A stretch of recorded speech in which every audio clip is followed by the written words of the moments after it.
India పైన కుట్రలు పన్నుతూ ఒంటరి చేయాలనేటువంటి ఒక ఆలోచనతో ఉంది చైనా. ఇప్పటికే సౌత్ ఏషియాలో బలం పెంచుకుంటూ ముందుకు వెళ్తోంది.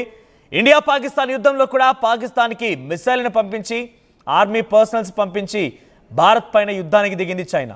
అయితే స్ట్రింగ్ ఆఫ్ పెరల్స్ పేరుతో మరో కొత్త ప్రాజెక్టుకి తెరలేపింది చైనా. సౌత్ ఏషియాలో బలం పెంచుకునేందుకు ప్రయత్నం చేస్తోంది. ఇండియన్ ఓషన్లో హిందూ మహాసముద్రంలో నేవల్ బేస్ కమర్షియల్ పోర్ట్లోనే నిర్మిస్తోంది.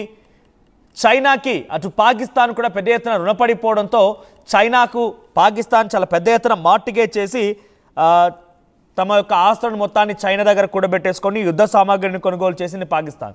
ఈ నేపథ్యంలో చైనా దగ్గర ఉన్నటువంటి చాలా విలువైన ఆస్తుల్లో పాకిస్తాన్లో కొన్నటువంటి కొన్ని ఆస్తులు కూడా ఉన్నాయి.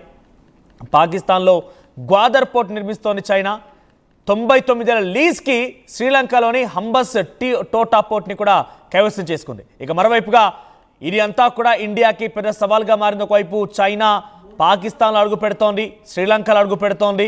సో ఈ రకంగా ప్రతి చోట కూడా చైనా తన స్థావరాలను ఏర్పాటు చేసుకుంటోంది. ఆయా ప్రాంతాల్లో చైనా పెద్ద ఎత్తున అక్కడి దేశాలని అధిరోహించి అక్కడ ఉన్నటువంటి కొన్ని ఆ విలువైనటువంటి ఆస్తులను లీజ్కి తీసుకొని మరి అక్కడ ఏర్పాటు చేయడమా, లేకుంటే మార్టిగేజ్ చేసుకొని ఇక్కడ ఏర్పాటు చేయడమా, ఏదో రకమైనటువంటి ప్రయత్నాలతో సౌత్ ఏషియాలో చైనా తమ స్థావరాలను ఏర్పాటు చేసుకునేందుకు బలాన్ని పెంచుకునేందుకు ప్రయత్నం చేస్తోంది. ఇక నేపాల్లో కూడా ఇటువంటి ప్రయత్నం జరుగుతోంది. నేపాల్లో కూడా పెద్ద ఎత్తున చైనా ప్రాజెక్టులు ఏర్పాటు చేస్తోంది. నేపాల్లోని పోఖారా అనేటువంటి ఎయిర్పోర్ట్ని నిర్మిస్తోంది చైనా. ఇక మాల్దీవ్స్లో కూడా ఇదే పరిస్థితి కొనసాగుతోంది. క్రమంగా చైనా బంగ్లాదేశ్ వైపుగా, అంటే బంగ్లాదేశ్ కూడా చైనాకి చేజిక్కిపోతోంది. బంగ్లాదేశ్ కూడా చైనా వశము కాబోతోంది.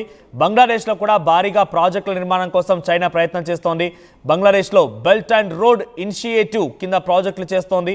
ఇక చతోగ్రామ్ మోంగ్లా సీ పోర్ట్లో నిర్మిస్తోంది బంగ్లాదేశ్లో చైనా. ఇక బంగ్లాదేశ్లో ఫస్ట్ సబ్మెరైన్ బేస్ని కూడా చైనా నిర్మించి తలబెట్టబోతోంది. బంగ్లాదేశ్, పాకిస్తాన్, ఆ తర్వాత శ్రీలంక, నేపాల్ 4 భారత్ చుట్టూ ఉండేటువంటి 4 ఫ్రంటియర్స్లో కూడా చైనా స్థావరాలను ఏర్పాటు చేసే ప్రయత్నం చేస్తుంది. అక్కడ మార్టిగేజ్ చేసుకోవడమా, లేదంటే లీజ్ తీసుకోవడం ఏర్పాట్లు చేయడమా, ఏదో రకమైన ప్రయత్నాలతో చైనా విస్తరిస్తూనే ఉంది. భారత్ని ఒంటరి చేసే ప్రయత్నంలో చైనా అక్కడక్కడ ఇటువంటి ఏర్పాట్లు చేస్తూనే ఉంది. మరి చైనాని భారత్ ఏ రకంగా దింపి కొడుతుందో చూడాల్సిన అవసరం అయితే ఉంది.